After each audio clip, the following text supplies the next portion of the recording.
고린도전서 4장 1절부터 고린도전서 1장 4장 1절부터 읽겠습니다. 우리 스크린을 보면서 같이 읽는 마음으로 한자 한자 하나님의 뜻을 새겨볼 수 있기를 바랍니다. 사람이 마땅히 우리를 그리스도의 일꾼이요 하나님의 비밀을 맡은 자로 여길지어다. 그리고 맡은 자들에게 구할 것은 충성이니라. 너희에게나 다른 사람에게나 판단받는 것이 내게는 매우 작은 일이라. 나도 나를 판단하지 아니하노니 내가 자책할 아무것도 깨닫지 못하나 이로 말미암아 의롭다함을 얻지 못하느니라. 다만 나를 심판하실 이는 주시니라. 같이 읽습니다. 그러므로 때가 이르기 전 곧 주께서 오시기까지 아무것도 판단하지 말라. 그가 어둠에 감추인 것들을 드러내고 마음의 뜻을 나타내시리니 그때 각 사람에게 하나님으로부터 칭찬이 있으리라.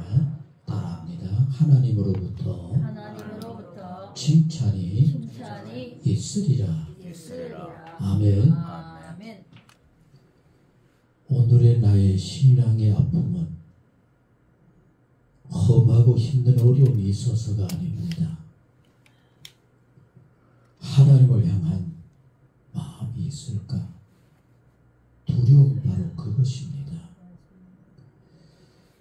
험한 시련이 있을 때 내가 과연 그래도 나는 주님만을 향하는 바로 그런 마음이 있을까? 그것이 우리의 연약함입니다. 오늘 이 시간 주 앞에 오르게 하셨음에 주여 감사를 드립니다. 나를 돌아보는 시간이 되게 하여 주옵시고 어떤 한란 어려움 가운데서도 우리 주님은 나를 사랑하시되 결코 놓지 않는다고 하는 사실을 믿게 하여 주옵소서. 그러기에 스스로 그곳이 어디든지 하나님께 모든 것을 맡겨 기도하면서 주님과 함께 살아가는 복인 우리 모두가 되게 하옵소서. 우리의 모든 것을 아시는 주님, 필요적절한 은혜로 믿음대로 심령들에게 채우시고 주님을 향할 때마다 나도 모르는 은혜와 감사가 샘솟도 솟아나는 복된 심령들이 되게 하여 주옵소서. 오늘도 하나님의 말씀을 함께 나눌 때 이 말씀이 내게 주시는 하나님의 음성이 되게 하여 주옵소서. 예수님의 이름으로 기도드리옵나이다. 아멘.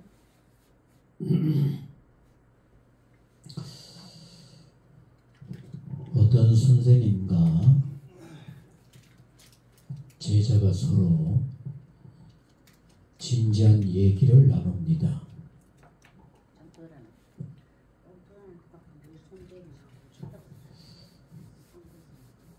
꽃에 우리 주변에 아름다운 꽃들, 그 꽃에도 등급이 있겠습니까? 라고 하는 얘기를 나누어 보았어요. 어때요? 여러분들은 무슨 꽃을 제일 좋아합니까? 어떤 꽃이 제일로 귀한 것 같아요? 사군자는데요. 그러니까 이렇게 얘기가 진행이 됩니다. 눈 속에서도 꽃을 피우는 매화가 1등이요. 서리를 맞아야만 꽃을 피우는 뭐가 있죠? 국화가 그 속에서도 개의치 않고 꽃을 피우는 또 뭐가 있을까요? 연꽃이 3등이라고 생각하면 되겠다. 그래도 또 나머지를 나눠보면 뭘까요? 북쪽으로 떠난 사랑하는 님을 오직 바라보면서 꽃이 핀다라고 하는 목련이 그 다음이고, 스스로 꽃을 지킨다라고 하는 장미를 그 다음이라고 하면 되지 않겠는가? 어때? 그럴듯해요? 뭐 여러분들 엉뚱한 소리 하지만 백합? 그거 사람 죽입니다. 집안에 그거 백합 잘못 해놔놓으면은 그게 얼마나 꽃이 독한지 사람 죽어요. 아니 꽃도 그 아름다운 꽃도 이렇게 등수를 나눈다고 한다면은 사람은 어떨까요? 사람에도 품격이 좀 있을까요? 당연히 있지. 그러면 사람의 등급을 나눠본다고 한다면 어떻게 하면 될까요? 그렇더니만 생각이 짧고 언행이 경망스럽고 지 욕심에 따라 사는 사람은 핫바리 중에서도 핫바리. 근데 이걸 등외라 그러기는 하지만 오늘 우리 모두가 어떨까요? 그리고 지금 정치권에서 나라 위하여서 떠든다는 사람들 이제 보니까 어때요 그놈들? 그건 사람이라고 평가해 줄 필요도 없어요. 그러면 그것보다는 조금 더 나은 사람은 어떤 사람일까요? 물질이나 지위에 의존해 사는 사람은 핫바리 인생. 얘기하다 보면 우리 주변은 뭐 거의 그런 것 같다, 그죠? 나는 예외일까요? 똑같아요. 물질에 다 눈 돌아가고. 그러면 핫바리 중에서도 조금 나은 핫바리가 있지 않을까요? 지식이나 기술에 의지하며 사는 사람? 그래도 조금은 낫다고 할 수 있겠지? 그러면 그래도 좀 상급이다라고 할 수 있는 사람은 어떤 사람이겠습니까? 자신의 분복에 만족하고 정직하게 사는 사람을 중상 정도라고 하면 안 되겠나? 그러면 상은 그럼 어떤 사람입니까? 덕과 인정을 지니고 지혜롭게 사는 사람들. 그 정도면 좀 믿을만하고 우리 주변에 있으면 참 좋겠죠. 어때요 여러분? 사람은 처음에는 뭐 그럴듯해 보여도 살다 보면 겪다 보면은 대충 사람을 알 수 있어요 없어요? 알 수 있어요. 그러면 여러분 상 중에서도 상은 어떤 사람일까요? 살아있음에 그저 만족하고 죽는 날이 온다 할지라도 두려워하지 아니하고 그리고 내 살아가는 이 삶이 하나님의 은혜라고 생각하면서 너그럽게 살아가는 사람. 이런 사람들은 상 중에서도 상이라 할 수 있지 않겠느냐. 여러분 오늘 여러분들의 주보의 제목 말씀을 한번 제목을 한번 보세요. 그게 뭐라고 해놨어요? 하나님의 비밀을 맡은 자. 다시 합니다. 뭐라고요? 하나님의 비밀을 맡은 자. 이 말을 다른 말로 바꾸면 나는 하나님의 아들이라는 거죠. 따라합니다. 나는 하나님의 아들, 딸. 아니 그렇다면 우리는 말할 필요도 없이 세상에서 상 중에 상을 살아야 합니다. 그게 안 되니까 오늘날 교회가 욕을 먹고, 여러분 이걸 교회를 비판하고 성도를 비판한다고 생각하지 마세요. 내 스스로를 비판하는 겁니다. 시끄러운 문제가 생기면 그건 교회 가서 떠들고 싸워라 하는 이 일이, 여러분 우리가 그러고도 우리 얼굴이 화끈하지 않다고 한다면은 이게 어떻게 하나님의 비밀을 맡은 자, 하나님의 아들과 딸들의 모습이라 할 수가 있겠습니까?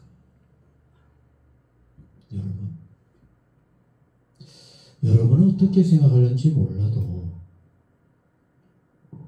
참 오래 겪어본 사람들 중에 이제 오랜 세월이 지나다 보면은 한 사람 한 사람 떠나가요. 그러나 여러분, 그분들 한 사람 한 사람 아직도 저는 참 그분은 이렇게 살았는데 라고 향기가 남는 분이 있고, 요란스럽게 믿음으로 산다고 온갖 소리를 했지만 왜 그랬을까? 왜 저렇게 추구했을까? 우리 모두가 그럴 수밖에 없다고 하는 얘기입니다.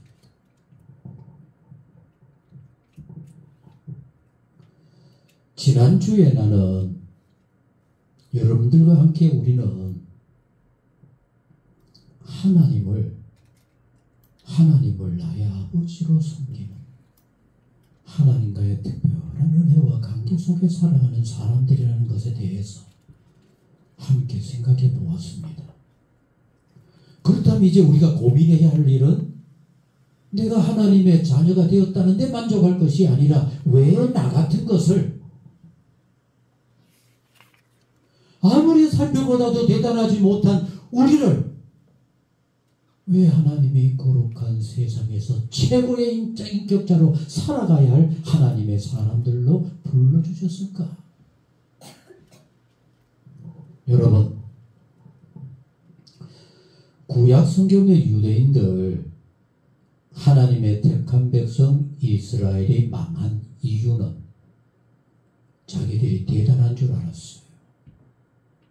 그리고 스스로가 말씀대로 정말로 잘 살아가는 멋진 인생들로 생각을 했어요. 그래서 결론은 망해버렸습니다. 그래서 여러분, 이미 이스라엘 백성들, 유대인들을 하나님이 왜 불렀는가에 대해서 같이 합니다. 신명기 7장 7절. 신명기 7장 7절에서 하나님이 일부러 그것에 대해서 말씀을 합니다. 여기 오늘 우리에게도 그대로 적용이 되어요. 내가 너희를 기뻐하고 택한 이유는, 같이 하셨습니다. 다른 민족보다 수가 많거나 다른 민족보다 뛰어나거나 다른 민족들보다 나를 사랑할 것 같아서 부른 게 아니다라고 얘기했죠. 하나님이 특별히 불러야 할 이유가 하나도 없지만 내가 너희들을 사랑했고 그 허물을 내가 담당하고서라도 너희들을 사랑하고 너희들의 부족함을 내가 메꿔서라도 대신해서라도 세상의 하나님의 아들과 딸들로 살아가게 하고자 너희들을 불렀다고 말씀하고 있는 것. 이 앞에 서 있는 목사인 제가 남보다 뛰어나서 하나님이 불렀을까요? 저는 자주 말씀을 드렸습니다만 하나님과의 관계가 없었으면 제 인생은 어디가 있었을까? 밥이라도 먹고 살았을까? 어떻게 살아왔을까 할 수밖에 없었던 제 스스로 생각해도 하나님의 은혜요, 하나님 앞에 너무나 감사할 것밖에 없다고 생각하면서 나의 부족함을 아는 인생입니다. 여러분은 대단합니까? 아직도 그 대단함에 사로잡혀 있다고 한다면 하나님과의 관계는 유대인 이상으로 깨어진 관계입니다. 사도 바울이 왜 사도 바울로 바뀌어졌습니까? 내가 죽으니까 그때부터 사도 바울이 되어질 수 있었던 겁니다. 내가 하면 되고 내가 앞장서서 이루는 일이 하나님의 뜻이라고 생각했을 때는 많은 교회들을 핍박하고 많은 성도들을 괴롭혔습니다. 그러나 나는 누구보다도 죄가 많은 죄인의 개수입니다. 아무짝에도 쓸모없는 인생입니다. 그런 나를 하나님께서 나를 택하여 이렇게 하나님의 비밀을 맡은 자로 세워주셨습니다라고 하는 이런 고백으로 바뀌어진 가장 낮은 자 바울이 되어질 때 우리가 아는 사도 바울이 되어질 수가 있었던 겁니다.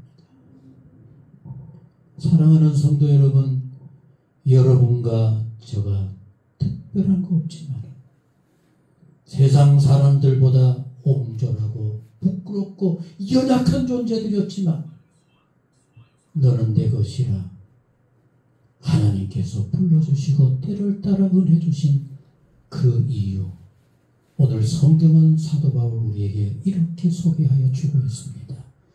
우리 오늘 1절을 같이 읽어봅니다. 같이 읽습니다. 시작. 사람이 마땅히 우리를 그리스도의 일꾼이요. 자, 여러분, 여기에서 우리라고 하는 이 우리는 누굴까요? 사도 바울과 사도 바울의 일행입니다. 그러면 사도 바울과 함께한 사람들만 그리스도의 일꾼일까요? 같이 하셨습니다. 오늘 나도 바울처럼 부름을 받아서 하나님의 자녀로 살아가고 있기에 우리도 누구라고요? 그리스도의 일꾼입니다. 다시 합니다. 나는 그리스도의 일꾼입니다. 내 뜻대로 하면은 그리스도 일꾼 아닙니다. 누구의 일꾼입니까? 무슨 하나님 일꾼입니까? 자기 마음대로 하는 것은 자기 일꾼이지. 오늘 마지막 절에 말씀하셨잖아요. 사람이 평가하지 말아라. 사람의 평가에 흔들리지 말아라. 다 감추어져 있는 보이는 것밖에 모르는 그런데 왜 흔들리느냐? 심판하시고 그 모든 것을 판단하실 분은 오직 하나님밖에 없다고 그랬습니다.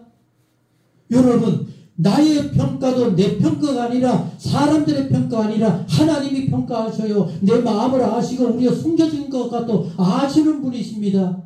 그러기에 우리는 다시 한번 스스로 생각해 보아야 합니다. 나는 하나님의 부름을 받은 하나님의 자녀들이기 때문에 같이 하셨습니다. 더 이상 내 멋대로 사는 내 일꾼이 아니라 누구의 일꾼? 그리스도 일꾼이 되어야 해요. 그래서 교회 올 때도 내가 오늘 갈만하니까 가는구나 하는 그런 사람들이 아니라 주님이 기다리고 계시고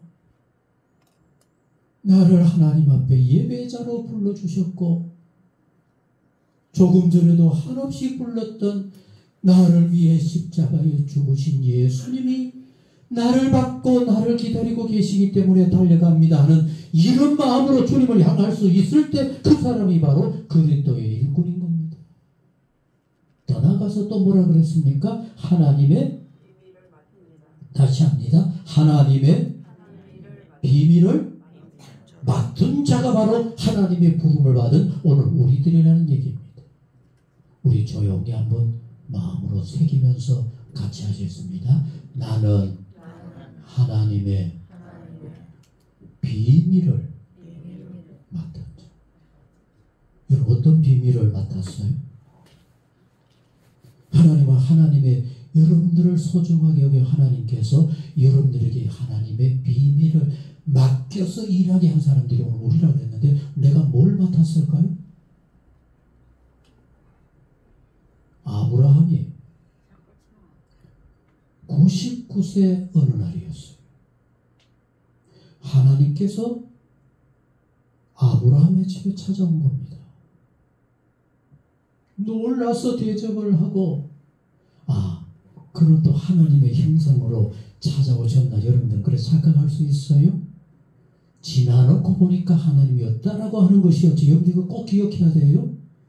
절대로 사람이 직접 하나님을 보고 하나님을 영접하는 게 아니라 손님으로 왔었는데 얘기 나누고 간 뒤에 봤더니만 그분들이 하나님이에요. 이런 여러분들이 돼야만 해요. 여러분들이 누군가를 대접하고 섬겼더니만 나중에 가만히 생각해 봤더니만 하나님께서 보냈던 하나님의 사자들이었구나. 아브라함에게 와서 얘기합니다. 99세 때. 내년 이맘때 내가 너희에게 다시 찾아올 건데 그때 아들을 품게 될 거다. 믿어져요? 안 믿어져요? 웃기고 있네.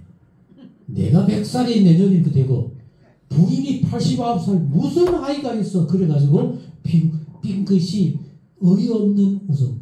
비웃었다 그러면 안 되지. 그죠? 아브라함이 그것도 성경이었어. 어이가 없어서 빙긋이 웃었다라고 해서 나중에 100살에 정말 아들을 낳아가지고 이름이 뭐가 됐어요? 왜 이삭입니까? 이제 이런 거 정도는 생각할 수 있어야만 해. 이삭은 그냥 이삭이 아닙니다. 아버지가 너무가 어이가 없어서 빙긋이 웃었다라고 하는 의미가 담긴 게 이삭입니다. 그런데 이렇게 대접을 받고 그런 예언까지 하고 그분들이 떠나가면서 그제서야 얘기합니다. 따라하시기 바랍니다. 내가 내 친구 아브라함에게 내가 해야 할 일을 얘기하지 않아서 해야 되겠나? 그게 하나님의 비밀을 맡은 일. 다시 말하면은 오늘 우리들에게도 하나님께서는 끊임없이 교회를 이렇게 살아야 되겠구나, 신앙생활 이렇게 해야 되겠구나, 이렇게 하면 내 이웃이 나를 통하여서 하나님께 영광을 돌릴 수 있겠구나라고 하는 그런 감동을 줄 때 그것이 바로 하나님께서 여러분들에게 주신 바 비밀입니다. 그런데 하나님께서 주시는 그 아름답고 소중한 비밀을 깔게 버리고 이 핑계 저 핑계를 대면서 내가 생각하고 내가 하고 싶은 대로 해버린다면은 우리는 하나님의 비밀을 맡은 자가 아니라 아직도 수십 년 열심히 일하는 것 같으나 하나님의 비밀을 맡은 일꾼이 아니라 내 뜻대로 사는 아직도 죄악 가운데 아직도 미련하게 살아가고 있는 세상과 더불어 사는 사람이랄 수밖에 없다고 하는 얘기입니다. 그러면 아브라함에게 하나님께서 비밀을 무슨 말을 그때 비밀을 들려주셨는지 알아요?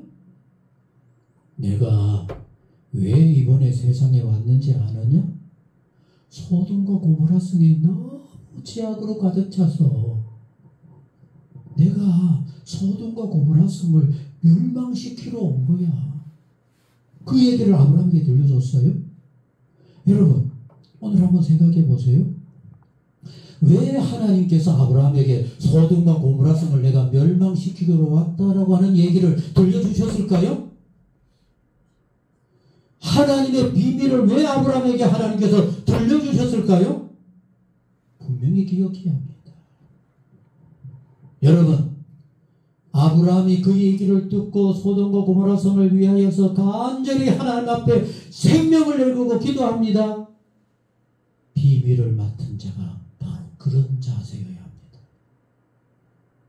하나님께서 아브라함에게 하나님의 세상을 향한 계획과 뜻을 얘기해 준 이유는 네가 내 마음으로 세상을 향하여 살거라.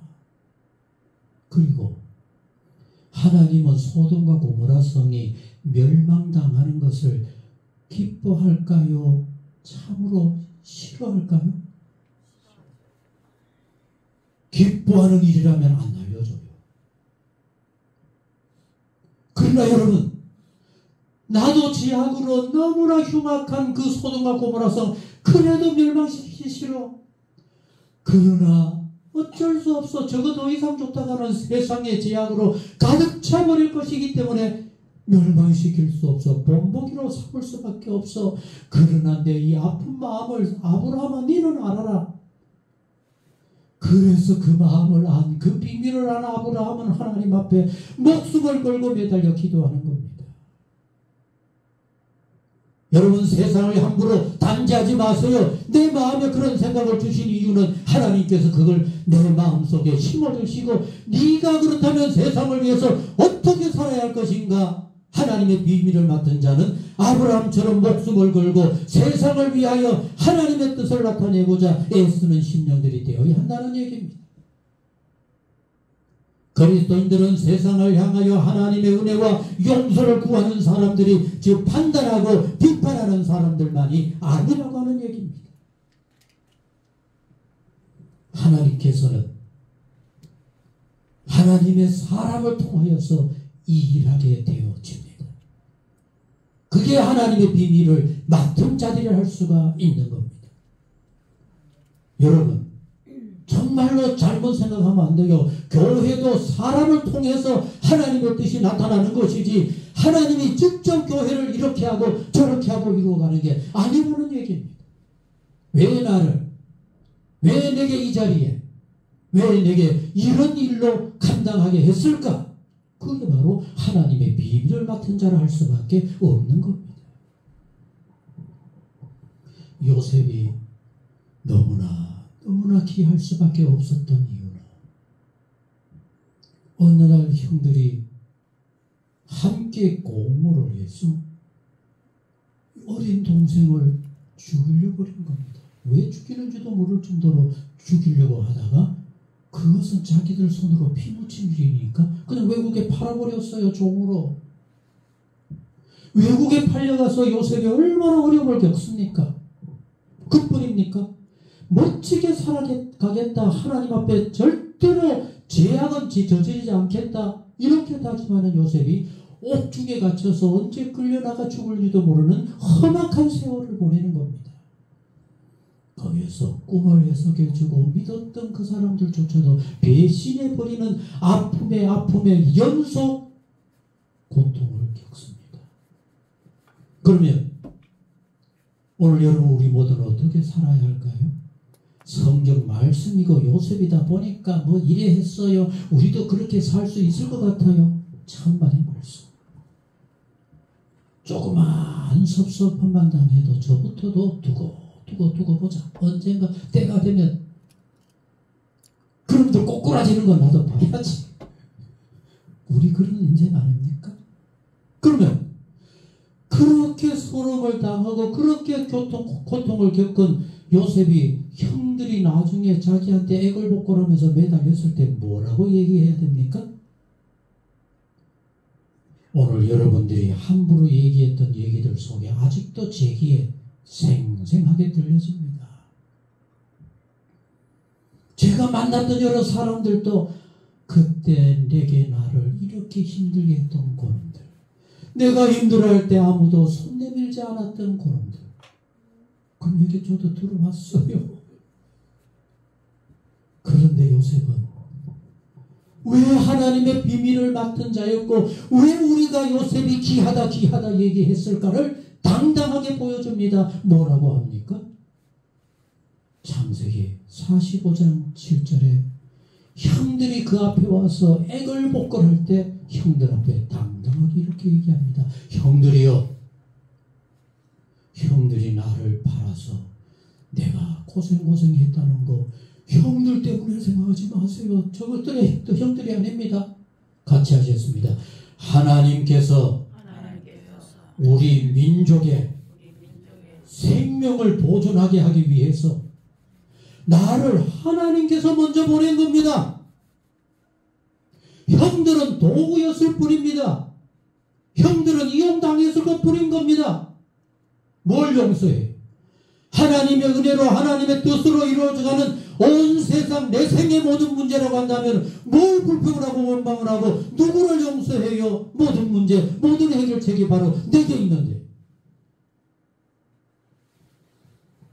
우리가 어떻게 하나님의 비밀을 맡은 자로 하나님께 일하는, 하나님과 함께 일하는 자가 되어져야 하겠습니까? 오늘 고린도전서 4장 바로 앞장 3장에서 보면은 하나님의 비밀을 맡아 하나님의 은혜로 사는 자, 어떤 마음으로 살아야 바른 인생이 될까에 대해서 정말 잘 설명해 주고 있습니다. 고린도전서 3장에서 이렇게 말씀합니다. 사도 바울이 같이 하셨습니다. 나는 심었고 물 주는 이는 아볼로였고 자라게 하시는 분은 누구라고요? 하나님이시라. 다시 말하면은 나는 열심히 심었지만은 아볼로가 없었더라면 못 자랐을 거야. 그런데 물 준 거 아볼로 그 어떤 노력보다가도 하나님의 은혜가 아니었다면은 있을 수가 없어. 그런데 이게 하나님의 비밀을 막고 믿음의 세상 속에서만 있는 게 아니라 우리 주변의 농작물에도 그대로 적용이 되더라고요. 며칠 전에 대구에 있는 어떤 목사님과 저보고 그러죠. 빨리 목회 정리하고 자기들 옆으로 이사를 오래요. 농사 어떻게 잘 짓는가를 가르쳐주겠다고. 그러면서 하는 얘기가 벌써 배추를 몇 번 심었는데 솟아오다가 다 죽어버리고 솟아오다가 다 죽어버리면 안 되더라고요. 여러분, 그게 또 가수원을 하는 우리 누님네 밭에도 그대로 적용이 되더라고요. 어느 날까지는 너무 잘 되어가지고 원래 대풍이다 생각했는데 갑자기 9월 초순에 뜨겁기가 그지없어 보니까 그게 달려서 삼켜버려. 며칠 후부터 썩어져 나가는데 그거 그냥 둘 수도 없으니까 따내가지고 그 옆에 있는 구덩이를 파서 거기에다 묻는 일이 이거는 막 더 죽을 일이. 그러고도 억지로 더 좋게 잘 가까졌다 떨어진 대신에 더 굵고 멋있다 했더니만 며칠 후에 하늘에 우박이 떨어졌다 다 떨어졌다. 그래서 분명합니다. 우리가 애쓰고 땀 흘리고 수고한다고 되는 것이 아니라 하나님의 은혜가 없이는 안 된다는 얘기입니다. 하나님의 비밀을 맡은 자, 어떤 경우에도 내 때문에 내가 어떻게 해서 내가 대단해서가 아니라 하나님의 은혜입니다. 그리고 내 마음에 주시는 그 감동이 하나님의 기뻐하시며 이것을 내가 열심히 감당해야만 하나님 기뻐하시는 하나님의 사람이 될 수가 있습니다라고 하는 말씀입니다. 그래서 여러분, 이런 인생인 것을 깨닫는 성도라고 한다면은 하나님의 비밀을 맡은 자가 바로 나 자신이라고 하는 사람들은, 자, 2절을 같이 읽겠습니다. 그리고 맡은 자들에게 구할 것은 뭐라고요? 뭐라고요? 충성. 이 말씀을 읽다가 제 마음에 버뜩 떠오르는 일은, 그럼 오직 충성이라고 했는데 그게 뭐 어떤 걸까? 여러분, 힘든다 소리 하지 마세요. 조금만 일이면 이런 핑계 저런 핑계 힘든다. 하나님이 그럴듯하니까 그런 은혜도 주셨고 하나님이 지혜 있게 다 평가해서 그렇게 일하게 하신 것이라는 얘기입니다. 이사야 말씀 가운데 보면은 하도 하나님 앞에 이래서 안 됩니다. 나는 이렇게 하려고 합니다. 온갖 말이 떠들썩하는 그런 하나님의 백성들에게 하나님께서 이렇게 딱 잘라 말씀합니다. 같이 하셨습니다. 나의 생각은 너희의 생각보다 더 높고 내 뜻은 결코 인생이 평가할 수 없다. 그런데 우리는 내 작은 머리로 판단하고 내 어리석은 생각으로 불평하고 내가 왜 이렇게 살아야 하느냐 엉뚱한 소리를 하는 겁니다. 사랑하는 성도 여러분, 하나님께서 그래도 나를 귀하게 여기시고 하나님의 동역자요 예수님의 일꾼이요 하나님과 함께 일하는 하나님의 친구라고 생각한다고 한다면 우리에게는 오직 충성할 것밖에 없다고 말씀하고 있는 겁니다. 하나님께서 5달란트, 2달란트 믿음직스러운 종에게 주었습니다. 여러분, 똑같은 모습으로 5달란트, 2달란트 받은 종은 예수님이 직접 들려주셨잖아요. 마태복음 25장에. 받자마자 아무 얘기 없어요. 조용히 가서 그것으로 열심히 일합니다. 왜? 하나님을 믿으니까. 나를 평가하는 하나님 앞에 하나님이 5달란트 정도 될 만하니까 맡겼을 거야. 2달란트 맡겼을 거야. 그러니 내가 할 일은 오직 충성밖에 없어.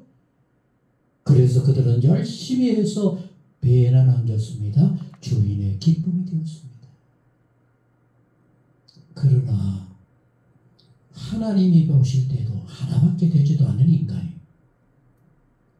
그 한계조차도 하나님께서 맡기고 그래라도 일하게 했더니만 입으로만 쪼말거립니다. 아우, 이거 맡긴 주인이 어떤 인간인데 없는 데서도 빼앗아가는 정말로 소금쟁이 같은 사람 아니야? 내가 만약 이거 가지고 잘못했더라가는 큰일 날 거야. 내 생명이 없어질지도 몰라. 가지고 나가서 땅에 묻었습니다. 그리고 할 말이 많아요. 아무것도 하지 아니하고 불평하고 엉뚱한 생각했던 이 종이 주인 앞에 와서 주인은 이런 분입니다. 그래서 내가 이렇게 했습니다. 어떤 인생이라고 주님이 말씀합니까? 악하고 나는 너를 그래라도 귀하게 여겨서 1달란트라도 맡겨서 일하게 했더니만 네 주제에 1달란트가 합당하기고 그리고 네에게 5개 줬다면 너는 그걸 받자마자 그냥 까무러서 죽을지도 몰라서 하나 맡겼는데 그거조차도 제대로 못했다고 너는 아예 관심도 없고 게으르고 악해서 아예 쓸모가 없어. 나가. 오늘 우리는 주를 어떻게 섬기고 있습니까? 그러고도 건방지게 나는 하나님의 자녀라고 얘기를 합니까?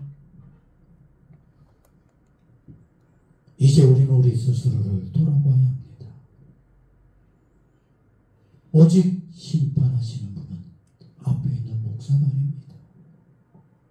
여러분 스스로도 아닙니다. 여러분, 이렇게 또 얘기하니까 그럼 우리 어떻게 서로에게 얘기할까요? 그래서 예수님께서도 분명하게 말씀을 했어요. 절대로 이웃을 이렇다 저렇다 얘기하지 말거라.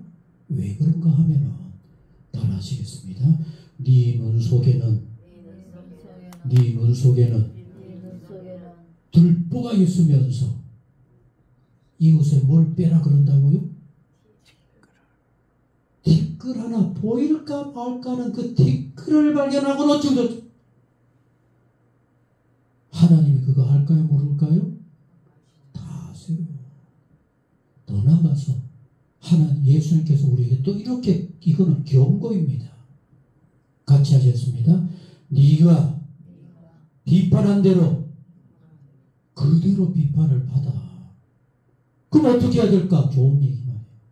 서로 격려만 해요. 하나님의 사람으로 함께 손잡고 서로 위로해서 하나님의 비밀을 맡은 자로 멋지게 살아가게 하는 그런 하나님의 사람이 돼요. 오늘도 우리로 주 앞에 나와서 예배하게 했습니다. 오늘 드리는 이 예배가 또다시 돌아오지 않습니다. 예배 때마다 하나님 주신 은혜는 다를 겁니다.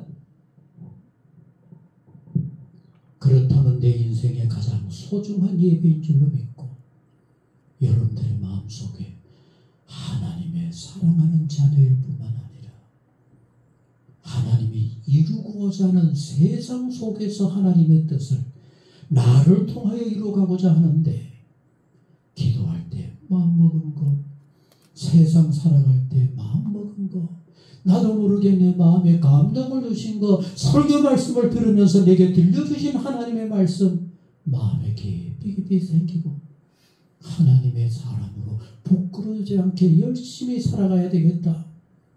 하나님의 거룩한 비밀을 맡은 자로 새롭게 서고자 하는 복 있는 우리 온 성도님들이 될 수 있기를 간절히 소원합니다. 기도하시겠습니다. 하나님 아버지, 아무리 생각해 보아도 정말 부끄럽게 짝이 없는 안타까운 저희들입니다.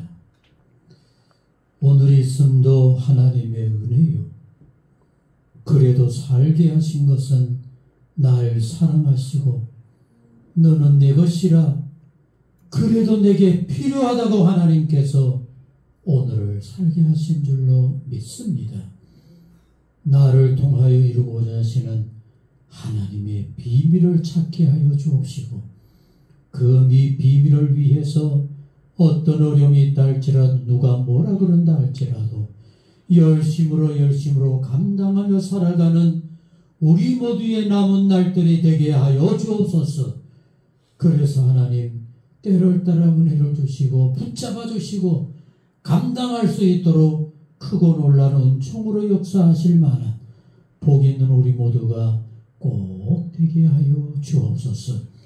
연약하여 무릎 꿇을 때 붙잡아 주시고 어려울 때 주님 길을 열어주시고 어떻게 해야 합니까 방황할 때 하나님 친히 이끄시고 평강으로 은혜와 도우심으로 날마다 새롭게 하여 주옵소서.